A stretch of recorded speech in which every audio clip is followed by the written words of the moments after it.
Welcome to The Explainer. Today, we are diving into a pretty radical idea, one that really challenges our whole culture's obsession with being busy. Think of this as a philosophy for anyone who's just tired of the hustle. It's a guide to getting your time back and maybe, just maybe, your sanity too. So let's start with a question, and I want you to be honest with yourself. Do you feel this constant pressure to be doing more, to be achieving more? It's everywhere, right? But what if hustling harder isn't actually the solution? What if it's the problem? I mean, really, what if the secret to a better, happier life isn't about cramming more onto your plate, but about being really, really careful about what you take off? And what if we took our inspiration from, of all things, one of the most chilled out animals on the entire planet? Just think about how wild our world has become.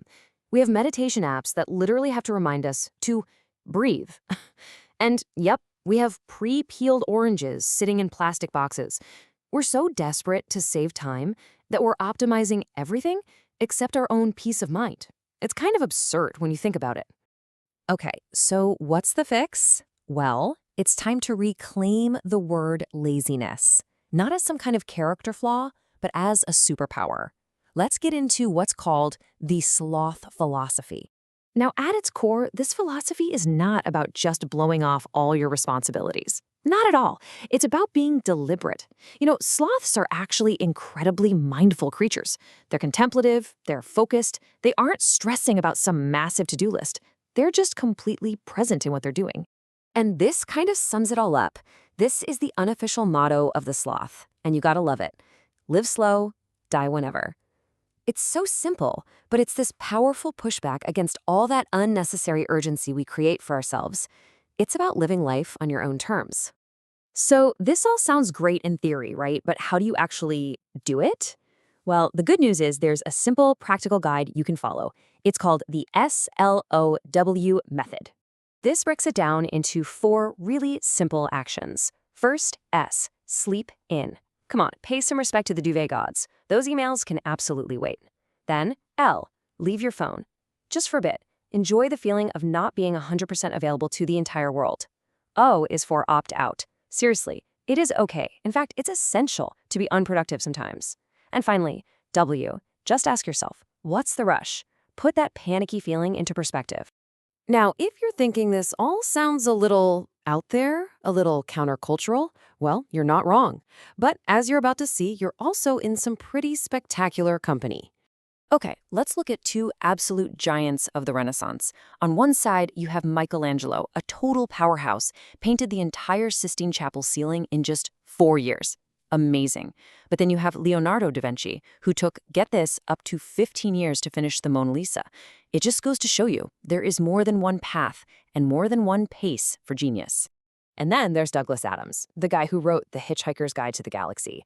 He famously said this about deadlines.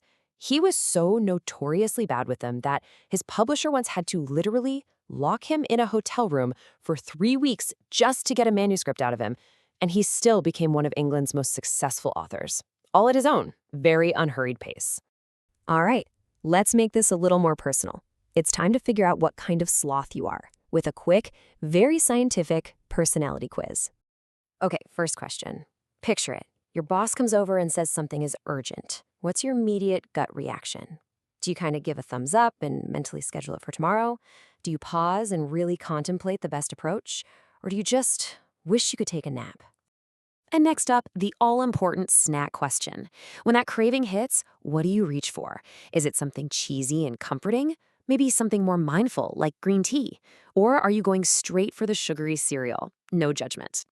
All right, got your answers? Or at least a general idea of where you lean? Let's reveal your true sloth identity.